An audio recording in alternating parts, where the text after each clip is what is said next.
Hi guys, welcome back to my channel. Today I am sharing with you my top 5 diabetes fails.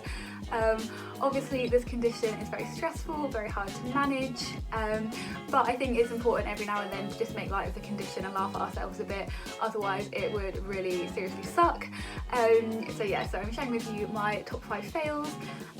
Obviously all of these situations were very much not helpful and very stressful, so I do not recommend you trying to create them at all, but maybe you can learn from my mistakes and maybe learn a thing or two that you did not know before that can go wrong with diabetes. So with that, let's jump in with my number 5 fail. This fail was actually the only one of these that wasn't my fault. So when I was around 9 years old, I went skiing with my family and some family friends, and I was still quite new to the condition, but I was determined I was gonna have a great time skiing, and I went out on the first day and I was like, right, I've sorted out all of my insulin ratios, I've got my insulin and my test kit with me, and my pockets were filled with snacks in case I went low. And I got partway through, decided I needed to do a blood test because I was feeling a bit iffy, opened up my test kit and it had frozen. I had no idea my test kit could freeze, but apparently it can, and it would not work at all, so I just had to ski home and warm it up, and then I think for the rest of the trip we worked out like a little heating pouch thingy for it. But yeah, that first day everyone else was out having a great time and I just had to go home because my test kit wouldn't work, which was really annoying, and I had no idea that it would freeze. But it turns out it also had like an upper limit too, so if you're ever in the desert, just be wary, your test kit might not work because it only works within a certain temperature range. So yeah.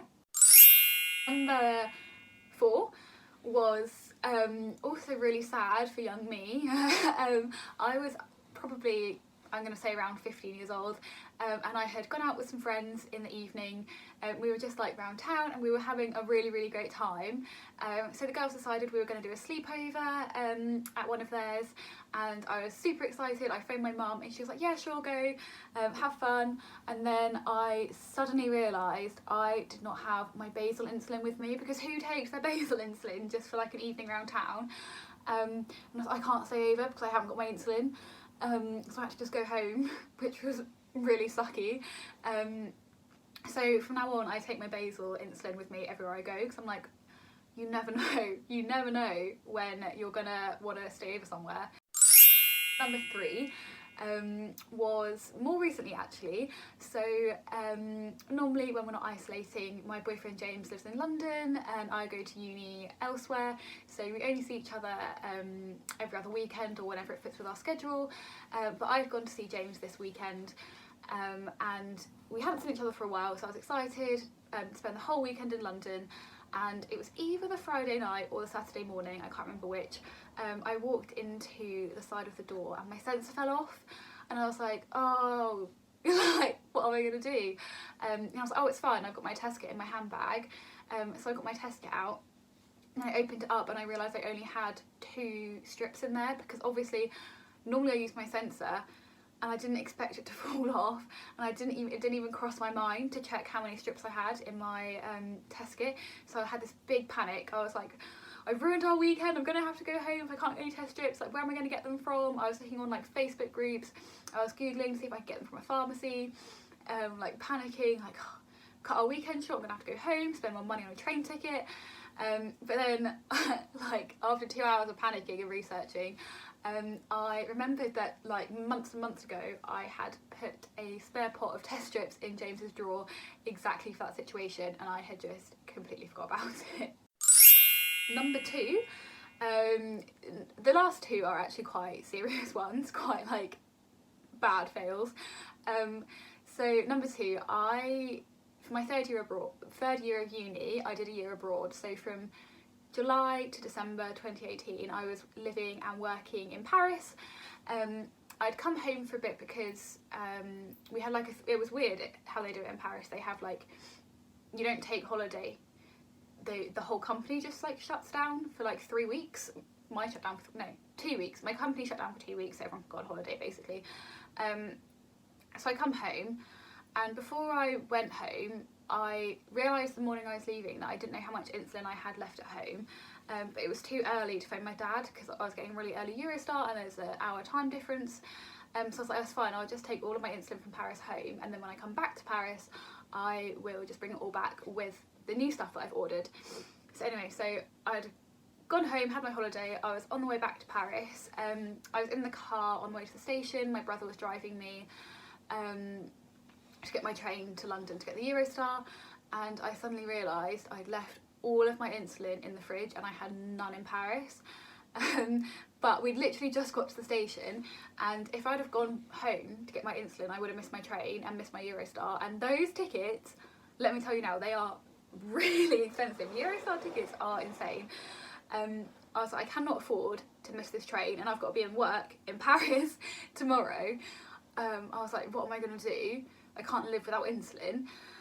So I decided I would go to London and try my luck at the Boots in Liverpool Street. And luckily I had a really tight turnaround to get from Liverpool Street to my Eurostar. And the lady in Boots was like, technically we're not meant to do this unless you're registered with our pharmacy. But I managed to get my prescription up on my phone and she could see my panic. So she gave me one vial of each. So I was like, right, I've got this. I'm gonna have to go to Paris and just buy some in Paris. I was like, I've got insurance, I'll just have to buy insulin in Paris and hope they have my insulin available there, because I had no idea how long this was gonna last me. But then luckily my aunt and cousin were coming to visit me 2 weeks later, and I just about managed to make those vials last for 2 weeks. I ate super low carb to avoid having to have extra insulin, and then 2 weeks later I had my insulin and it was all back to normal, so it's fine. But I could not believe I left my insulin at home. I'd literally made a do not forget list and checked off everything other than my insulin and forgot the single most important thing. So yeah, that was a pretty epic fail, but not as bad as number one, which is by far the worst, the most scary, and something I would always say is the worst mistake I've made in my life, probably. So I'm gonna say I was around 13 years old, and my parents were due to go on a trip to see their friends the following day, and it was the evening and I'd just done my evening insulin, and it was back in the days when I was on an insulin that didn't really work for me. I was doing one dose of basal insulin a day rather than two, and splitting it, so I was having 36 units of basal insulin in the evening. And I looked down and I suddenly realised I'd done my bolus and I'd had 36 units of short-acting insulin, and I panicked. And for 10 minutes I was like, I can't tell my parents. I was like, I'm going to ruin their trip. And I'm one of those people where I feel awful if I ruin something for people. I know obviously everyone feels bad, but I literally sit there and think about how bad of a person I am because I've ruined something for someone, and my parents have been planning this trip to see my dad's friend who I hadn't seen for 20 years. I was like, I'm about to ruin it, I can't tell them. I was like, I will just stay up all night and eat.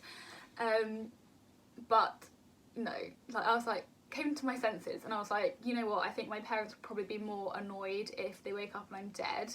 So I told my mum and she panicked, and then we phoned the out of hours diabetes people, and they were like, you've got to go to A&E. So we went to A&E. Between me doing the injection and getting to A&E, it was only 20 minutes because I used to live right around the corner from the hospital, and my blood sugar had plummeted in 20 minutes.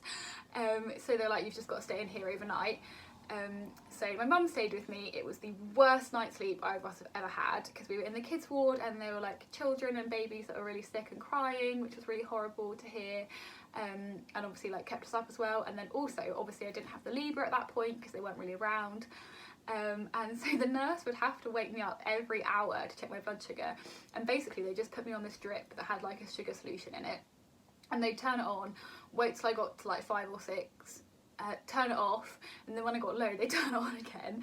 So they would prick my finger every single hour to make sure that I was still conscious and check my sugars. But yeah, it was honestly the worst night of my life. I felt so sick from obviously all of that sugar and all of the insulin. so guilty for ruining my parents' trip, because obviously they didn't want to go anywhere the next day in case I like passed out or something because of insulin that was still on board. And I just felt honestly disgusting and awful the next day. I think I was like safe to leave the hospital in the morning, so it was kind of stabilised by then. I have no idea what I did with my insulin for that day, because obviously it would have been so messed up from the 36 units of bolus. But yeah, that was awful. It doesn't help that my two insulins look identical, so the cases for my basal and my bolus are exactly the same. But now what I've done is I've drawn pictures all over one of them, so I know which one's which, and will never hopefully make that mistake again. I think I was just so tired. But yeah, definitely the worst diabetes fail I've ever made, and one I would definitely recommend avoiding. So that is all my top 5 diabetes fails. I hope this video has been entertaining, and maybe you've now become more aware of some things that could go wrong with diabetes that you haven't thought about before. Yeah, I hope you enjoyed this video, and I really look forward to seeing you guys in the next one.